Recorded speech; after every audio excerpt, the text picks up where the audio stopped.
कि किस प्रकार से दिल्ली के अंदर जो चीजें चल रही हैं, उसका क्या हल होना चाहिए और कितने दिनों से ये चीजें चल रही है दिल्ली के अंदर। जिस प्रकार से गुरुद्वारा शीशगंज साहिब जाने वाली संगत को रोका जाता है जी। और वहां उस संगत के चालान काटे जाते हैं।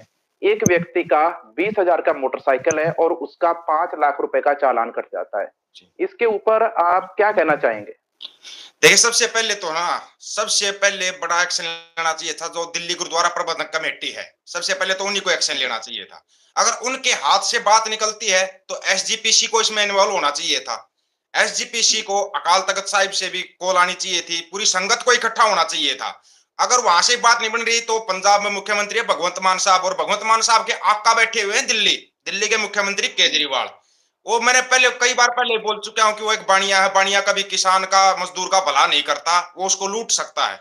और इन लोगों ने लूटने का एक नया तरीका ढूंढ लिया है, वो है इसको जजिया कर लगाते थे ना, जैसे मुगल लगाते थे जजिया कर के रूप में।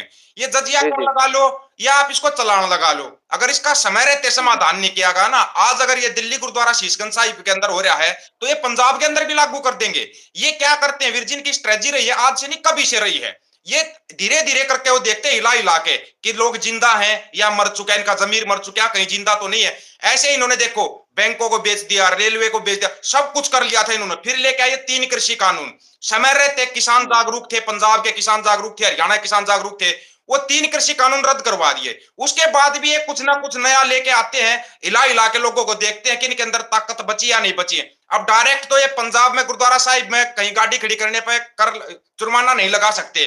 तो इन्होंने क्या किया, इससे पहले भी एक घटना हुई थी 6 महीने पहले, मैंने एक बात बताई थी, यूपी के अंदर गुरुद्वारा साहिब के ऊपर कब्जा करने की घटना हुई थी, रहते संगत इकट्ठी हो गई थी, उसका समाधान हो गया था। ऐसे ही ये दिल्ली गुरुद्वारा शीशगंज साहिब का जो जुर्माने वाला है, ये कई महीने से लगातार चला हुआ है। ये पता नहीं जो कौम के ठेकेदार बने हुए हैं या जो पंथ के ठेकेदार बने, वो कहां सो रहे हैं, या जिंदा है या जमीर मर चुका है या अपना जमीर बेच दिया है, वो समय रहते क्यों नहीं आवाज उठा रहे। करवा लो। अब जो गुरुद्वारे के मेंबर थे पिछले 2 साल से चुप करके सो गए। बिस्तर डाला इन्होंने सो गए। वोट ले लिया, पैसा बांट दिया, वोट ले ली, शराब बांट दी, मुर्गे बांट दिए और इन्होंने ये चीजें बांट के ऐसे लोगों ने कुछ है ऐसे लोग दिल्ली के अंदर जो धार्मिक इलेक्शन के अंदर भी मुर्गे बांटते हैं और शराब बांटते हैं। शर्म आनी चाहिए सबसे पहले हमें ऐसे मेंबर को वोट डालने वालों को, जिन लोगों ने ऐसे मेंबर को वोट डाली है अभी आप उनको भी बात शर्म सुनिए, आनी चाहिए। एक और मिनट